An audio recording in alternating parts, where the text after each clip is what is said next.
오늘 말씀은 누가복음 13장 1절부터 17절까지입니다. 그때 마침 두어 사람이 와서 빌라도가 어떤 갈릴리 사람들의 피를 그들의 제물에 섞은 일로 예수께 아뢰니 대답하여 이르시되 너희는 이 갈릴리 사람들이 이같이 해 받음으로 다른 모든 갈릴리 사람보다 죄가 더 있는 줄 아느냐. 너희에게 이르노니 아니라 너희도 만일 회개하지 아니하면 다 이와 같이 망하리라. 또 실로암에서 망대가 무너져 치어 죽은 18사람이 예루살렘에 거한 다른 모든 사람보다 죄가 더 있는 줄 아느냐. 너희에게 이르노니 아니라 너희도 만일 회개하지 아니하면 다 이와 같이 망하리라.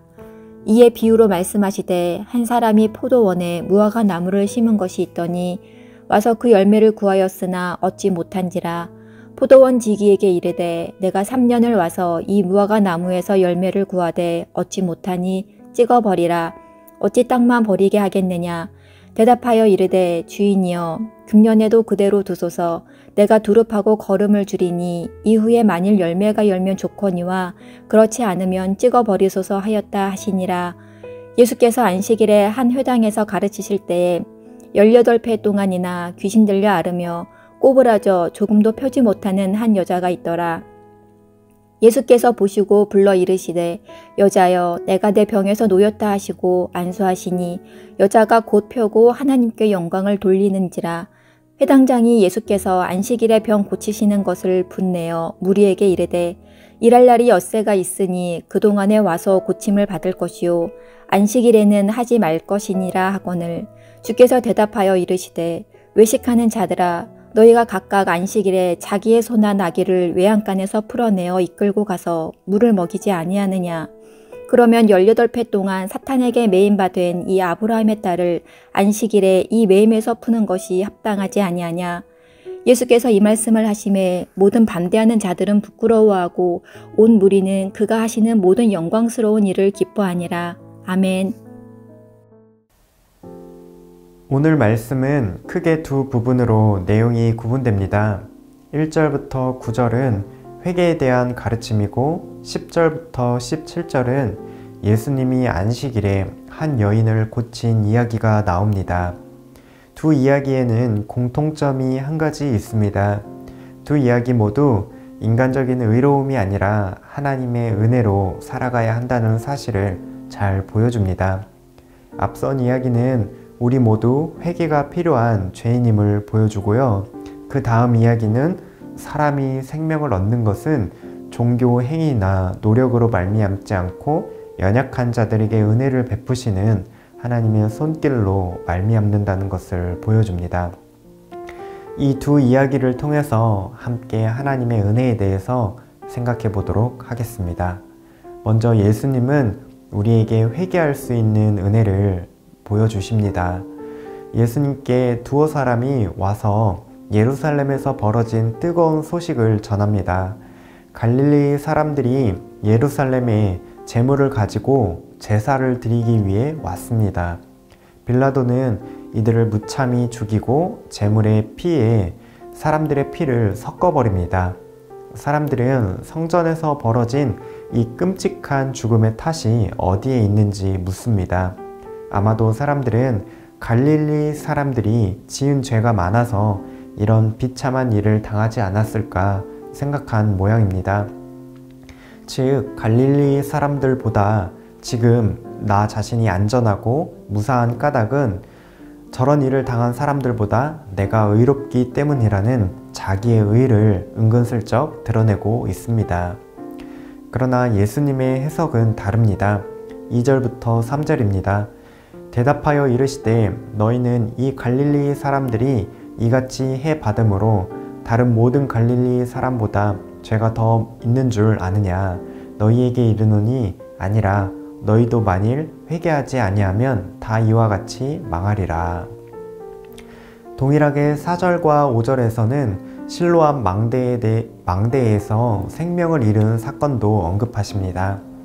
사람들이 이런 일을 겪는 것은 이들이 다른 사람들보다 더 많은 죄를 지었기 때문이 아니라고 말씀하십니다. 물론 어떠한 죄는 비참한 일들을 낳기도 하지만 모든 비극이 죄를 짓고 회개하지 않아서 벌어졌다고 볼 수는 없습니다. 만약 비극이 죄 때문이라면 이러한 비극으로 망하지 않을 사람 한 사람도 없습니다. 따라서 예수님은 우리 중에는 하나님의 심판을 피할 만큼 의로운 사람은 없다. 모든 사람이 회개가 필요한 죄인이다 라고 말씀하시지요. 예수님이 너희도 만일 회개하지 않으면 하고 말씀하신 의도는 무엇일까요? 다른 사람들의 비극을 보고 그 사람을 죄인이라고 판단하기보다는 우리 역시 똑같은 죄인으로서 회개하며 하나님께 진정으로 마음 돌이키도록 은혜를 주고 계십니다. 돌아와 회개하면 언제든지 받아주시겠다는 은혜의 말씀입니다. 이러한 모습을 포도원에 심긴 무화과 나무에 비유하시는데요. 무화과 나무가 자라고 생명을 이어가는 것은 땅의 양분 때문입니다. 하나님이 거저주시는 은혜 때문이죠. 하나님은 계속해서 은혜 주셔서 우리가 회개하고 돌아와 열매 맺기를 기다리고 계시는 분이십니다.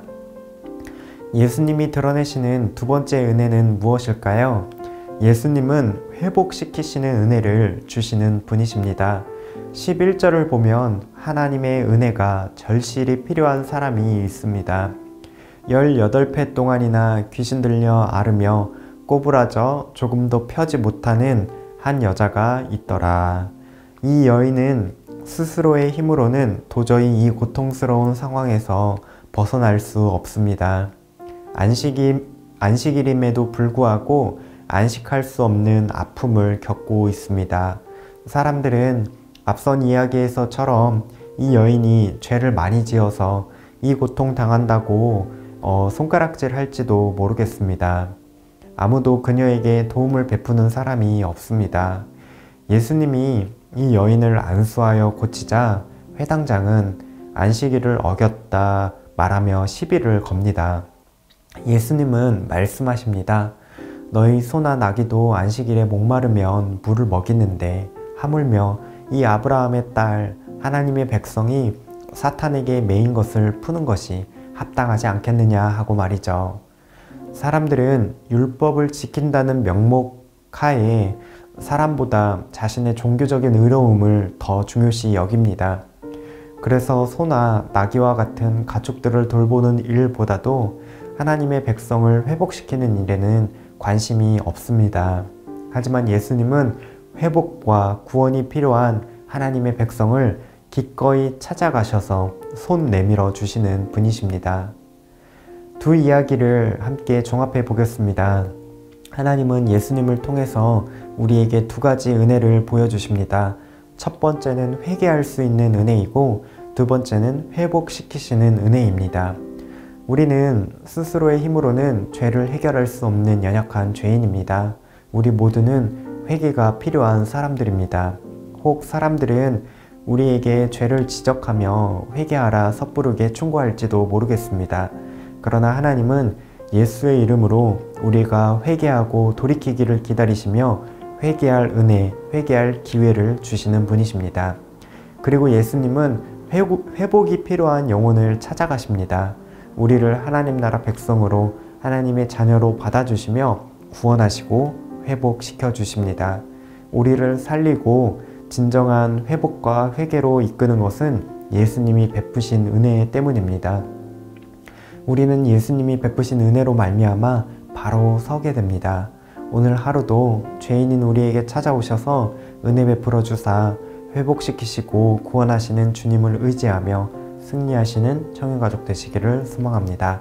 기도하시겠습니다.